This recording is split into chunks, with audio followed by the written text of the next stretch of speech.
अस्सलाम वालेकुम नाज़रीन, मेहरान टीवी सां गॾु मां आहियां सरदार अली लाखो। सभ खां पहिरियों हिकु नज़र हेडलाइंस ते।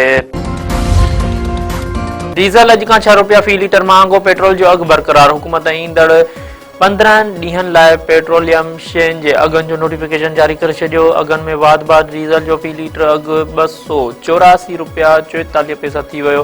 पेट्रोल जी फ़ी लीटर क़ीमत 265 रुपया 45 पैसा फ़ी लीटर बरक़रार रहंदी।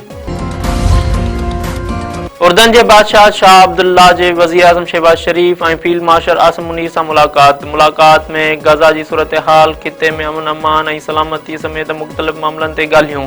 पाकिस्तान ऐं उर्दन विच में मुख़्तलिफ़ शोबनि में सहकार लाइ मुफ़ाहमती यादाश्तनि ते पिणु सहियूं कयूं वयूं।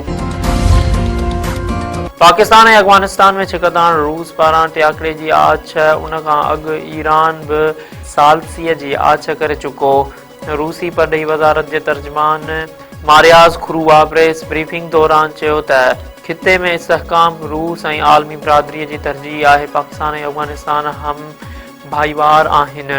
ख़्वाहिश आहे त ॻाल्हियुनि वसीले मामला हल कनि त बहितर थींदो।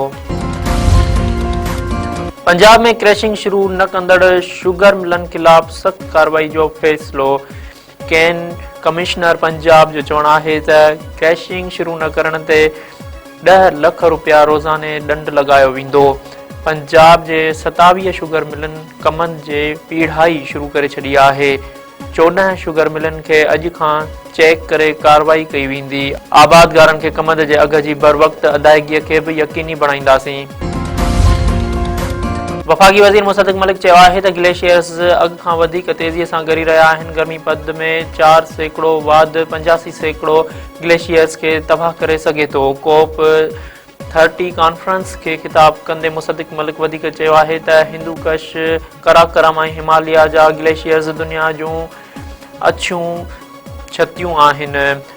13,000 ग्लेशियर्स सिंधु दरिया जे निज़ाम जो बुनियादी ज़रियो आहिनि। मुतासिर मुल्कनि जे तहफ़ुज़ लाइ आलमी बिरादरीअ खे अॻिते अचणु घुरिजे। सदर आसिफ अली ज़रदारी चयो आहे त पाकिस्तान जो आइन मज़हबी आज़ादी ऐं बुनियादी हक़नि जी मुकमल ज़मानत ॾिए थो। सदर आलमी रवादारीअ जे ॾींहं ते क़ौम खे इतिहाद ऐं हम आहंगी जो पैगाम ॾिनो। मुस्लमान शहरनि जे हक़नि जो तहफ़ुज़ असांजी तरजीह आहे। नौजवान तहज़ुब ऐं नफ़रत जे ख़िलाफ़ बीहनि, प्यार, रवादारी ऐं इतिहाद जो पैगाम पखेड़नि।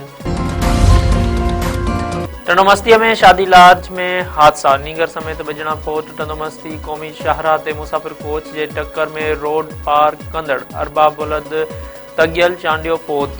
शादी लाज बाईपास रोड ते मुसाफ़िर वैन जो मोटरसाइकिल खे टक्कर अमूलक भील फोत थी वियो।